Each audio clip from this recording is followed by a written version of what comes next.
আসসালামু আলাইকুম প্রিয় দর্শক। আ জয়শঙ্কর যে বার্তা দিয়েছেন মানে ভারতের যে বার্তা বেগম খালেদা জিয়া সম্পর্কে যে উনি হচ্ছেন যে গণতন্ত্রের মা এবং সাহস ও সংগ্রামের প্রতীক।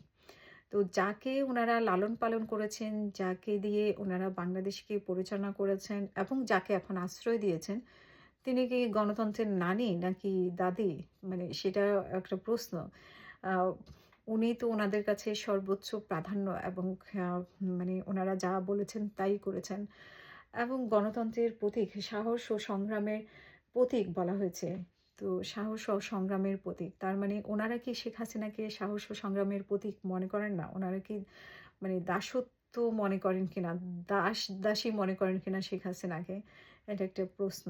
এবং জয়শঙ্কর আশা নিয়ে এটাকে রাজনৈতিক কারণ মনে না করার জন্য পররাষ্ট্র উপদেষ্টা বলেছেন। কিন্তু এখানে কিন্তু পরতে রাজনীতি জড়িয়ে যাচ্ছে। সেটা উনারা কিভাবে মানে এটাকে ইয়ে করবেন? এবং আমরা দেখেছি যে যেভাবে অনুনয় বিনয় করে আসিফ নজরুল উনার সামনে বসেছেন, তাতে মনে হয় যে মানে বসের সামনে একজন সাধারণ কর্মচারী বসেছে আরকি। পিয়ন-টিয়ন বসার অনুমতি নাই। কিন্তু হঠাৎ করে বসতে দিয়েছে। বিষয়টা এরকম মনে হয়েছে উনার অঙ্গভঙ্গি দেখে।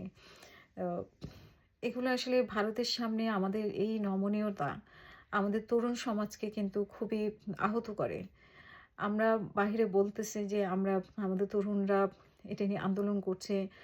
ওসমান হাদির কথা আমাদের মনে আছে নিশ্চয়ই। ওসমান হাদি এটা নিয়ে ভারতীয় আগ্রাসন থেকে ভারতের সাথে আমাদের সম্পর্ক থাকবে বন্ধুত্বপূর্ণ মানে অংশীদারমূলক।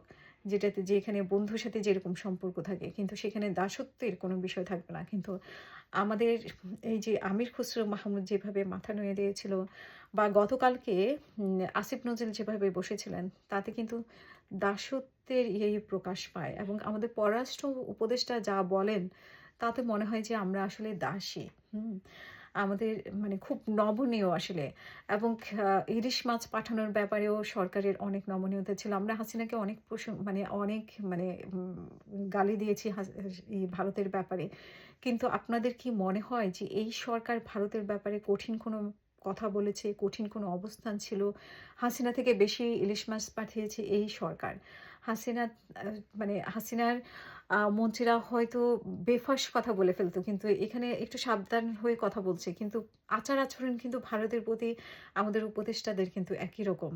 এই যে আপনি আসিফ নজরুলকে দেখেন, পররাষ্ট্র উপদেষ্টার বক্তব্য শোনেন, তাতে কিন্তু আপনি ২ এ ২ এ ৪ মিলায় নিতে পারবেন। আপনি বাইরে যতই চিল্লান না কেন, মানে আমাদের তরুণ সমাজ যতই চিল্লান না কেন, আমাদের সরকার কিন্তু সেরকমই।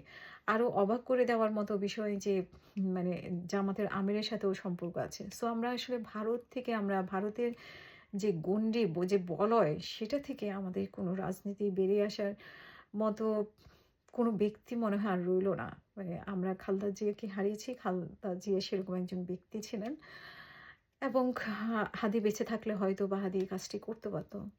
তো আমরা আর কাকে দেখতে পাচ্ছি? আমরা চোখের সামনে কিন্তু আর কাউকে দেখতে পাচ্ছি না।